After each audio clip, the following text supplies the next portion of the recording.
मित्रों नमस्कार। इन दिनों शादियों में गीत, जो पारंपरिक गीत थे वो गायब हो चुके हैं।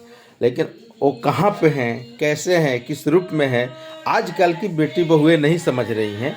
तो हम आपको बताते हैं कि कैसे किसी के यहाँ शादी विवाह लगता है तो 6 महीना, 1 साल पहले से, लगभग 6 महीना तो कंटिन्यू, 6 महीना 3 महीना पहले से लगातार गीत गारी गवाया जाता है। इसको मंगल गीत कहते हैं कि मेरे घर में शादी है, बेटे की, बेटी की, जिसकी भी शादी है तो उसके मंगल के लिए हम गीत ये उठाते हैं। लेकिन ये गीत आजकल कहीं ना कहीं गायब हो चुके हैं। ये आधुनिक युग और चकाचौंध युग। आइए हम आपको सुनाते हैं कैसे अभी गीत हो रही है। मेरे घर में शादी है और मम्मी और दीदी दोनों का जुगलबंदी चल रहा है। उसको हम आपको 1 मिनट में दिखलाते हैं कि कैसे ये चल रहा है और कितना सुंदर, कितना अच्छा लगता है। जो लोग नहीं गाते हैं उन्हें सीखना चाहिए, उन औरतों को। आइए हम दिखलाते हैं आपको।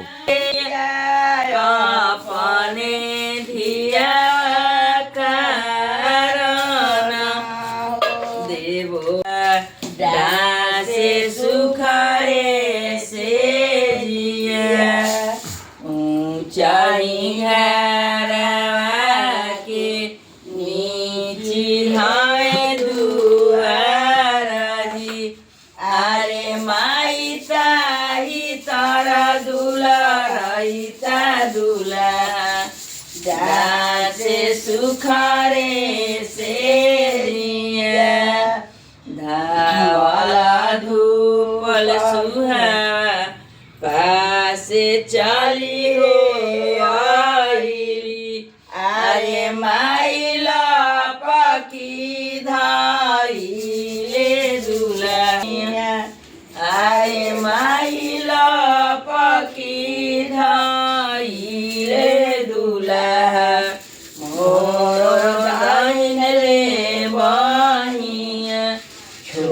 छोड़ दूल्हा हो मोरो दाहिन रे बाही। अरे दूल्हा टूट जाई है सांखा चूड़ी मुँह रूपी जाई है बाही। आज दूल्हा टूट जाई है सांखा चूड़ी मुँह रूकी जाइए बानी। चूड़िया के बदल सुहावा चूड़ी पहिराइबो। चूड़िया के बदल सुहावा चूड़ी पहिराई। आज सुहावा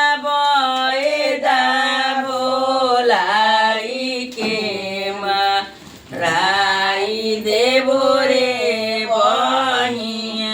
आज सुहाबे बोलाई के राई देवो रे बही। ससुर कृष्ण राय ससुर।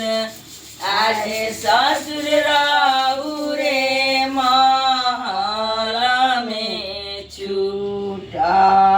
मोरो रे चूड़िया।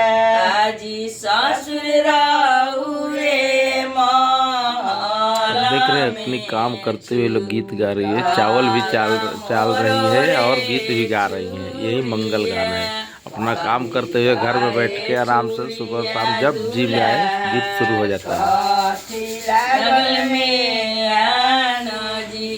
आजी दूल्हा कथी काए पूरे नाला गालेला खराजी।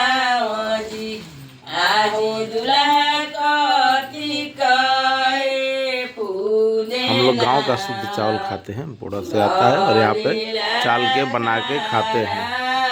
ये शहरी व्यवस्था नहीं है। शहर में रहते हुए भी गांव से जुड़े हुए लोग हैं।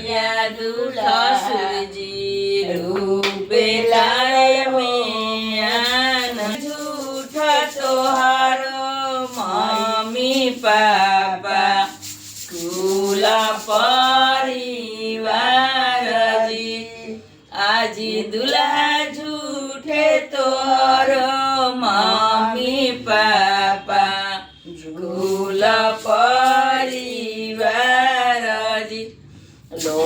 कहे छुड़िया दुल्हा लोहे के मैयान जी आज दुल्हा चीरा कूटा के फूदे नाल गलीला खाराम जी आज दुल्हा चीरा कूटा के फूदे नाल गलीला